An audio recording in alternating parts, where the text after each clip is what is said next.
Hey everyone, and welcome back to the AI Tech channel.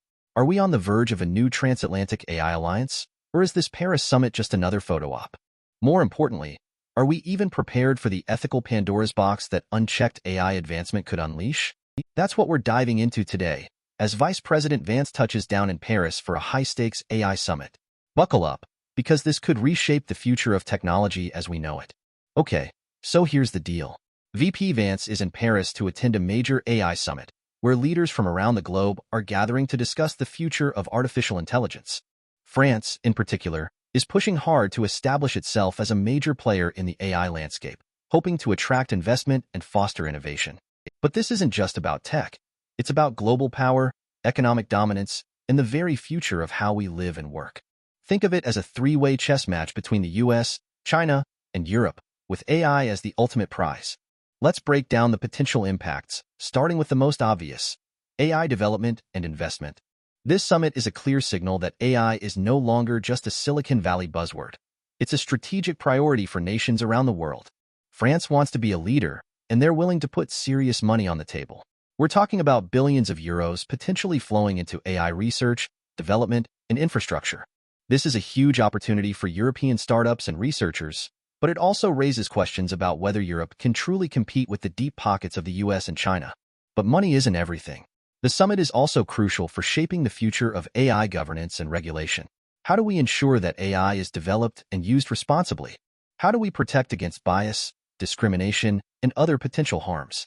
These are the questions that world leaders are grappling with in Paris, and the answers they come up with could have a profound impact on the AI industry for years to come. Think of Europe potentially setting a global standard for AI ethics, forcing companies worldwide to comply with their regulations. This is a potential game changer. And let's not forget the elephant in the room: the growing rivalry between the US and China in the AI space. This summit is, in part, a response to that rivalry. Europe wants to position itself as a third force, a counterweight to the dominance of the two superpowers. But can they pull it off? They'll need to navigate a complex web of geopolitical alliances, economic interests, and technological challenges.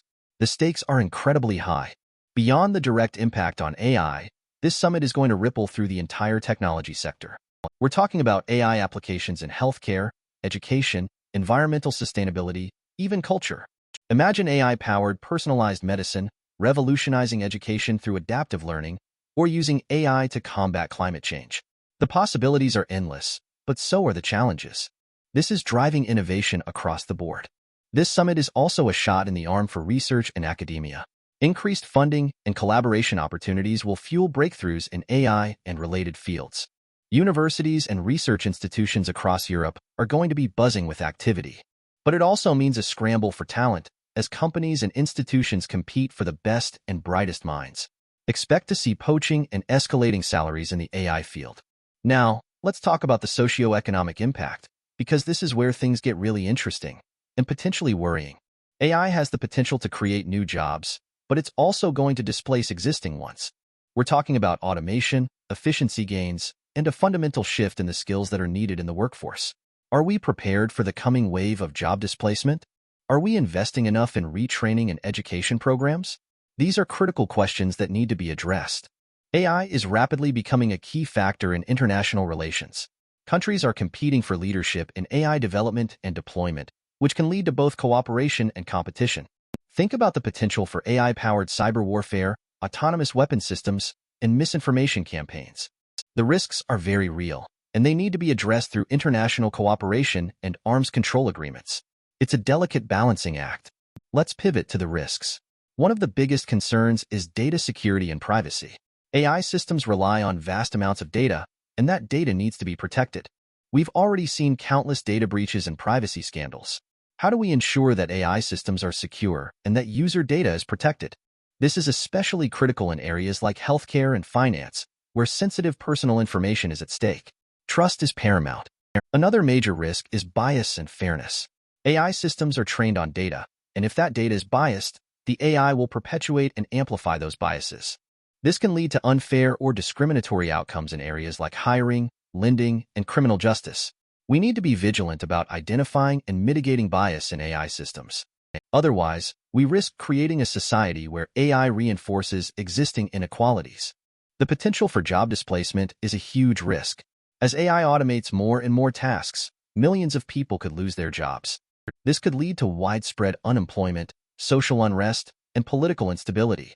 We need to start planning for this now by investing in retraining programs, exploring universal basic income, and finding new ways to create meaningful work. This isn't just about economics, it's about social justice. And let's not forget the lack of accountability. Who is responsible when an AI system makes a mistake or causes harm? Is it the developer? The user? The company that deployed the system? These are difficult questions, and we need to develop clear legal and ethical frameworks for assigning responsibility. Otherwise, we risk creating a situation where no one is held accountable for the actions of AI systems. Okay, let's pause for a moment and highlight France's ambitious plans to become a global leader in AI. They're not just talking the talk, they're walking the walk. They're investing heavily in AI research, creating a welcoming environment for startups, and working to attract top talent from around the world. But can they really compete with the US and China? That remains to be seen. But you gotta admire their ambition. Another highlight is the ongoing debate about ethical AI. This is a crucial conversation, and it's happening at the highest levels of government and industry. How do we ensure that AI is used for good? How do we prevent it from being used for malicious purposes? These are questions that we all need to be asking ourselves. And the answers are not always easy. So, what's the big picture?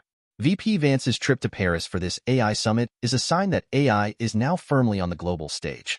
It's a technology that has the potential to transform our lives, but it also comes with significant risks.